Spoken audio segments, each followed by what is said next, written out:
Right ఇక details లోనికి వెళ్దాం. తిరుమల లడ్డు వివాదంపై ఏపీ ఉప ముఖ్యమంత్రి పవన్ కళ్యాణ్ ట్విట్టర్ వేదికగా స్పందించారు. తిరుపతి బాలాజీ ప్రసాదంలో జంతువుల కొవ్వు కలిపినట్లు తెలిసి కలత చెందానన్నారు. వైసీపీ ప్రభుత్వం ఏర్పడిన తర్వాత చేసిన టీటీడీ బోర్డు ఎన్నో ప్రశ్నలకు సమాధానం చెప్పాల్సిన అవసరం ఉందని ఆయన డిమాండ్ చేశారు. సాధ్యమైనంత కఠిన చర్యలు తీసుకోవడానికి తమ ప్రభుత్వం కట్టుబడి ఉందన్నారు.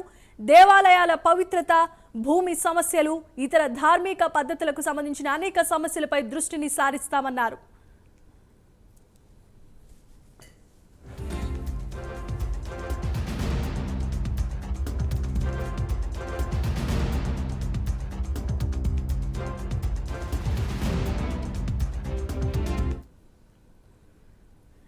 దేశంలో దేవాలయాలకు సంబంధించిన అన్ని సమస్యలను పరిశీలించేందుకు జాతీయ స్థాయిలో సనాతన ధర్మ రక్షణ బోర్డును ఏర్పాటు చేయాల్సిన సమయం ఆసన్నమైందన్నారు. జాతీయ స్థాయిలో దీనిపై చర్చ జరగాలన్నారు. సనాతన ధర్మాన్ని అపవిత్రం చేయకూడదని, అంతా కలిసి ఇలాంటప్పుడు ముందుకు రావాల్సిందిగా సేనాని ట్వీట్ చేశారు.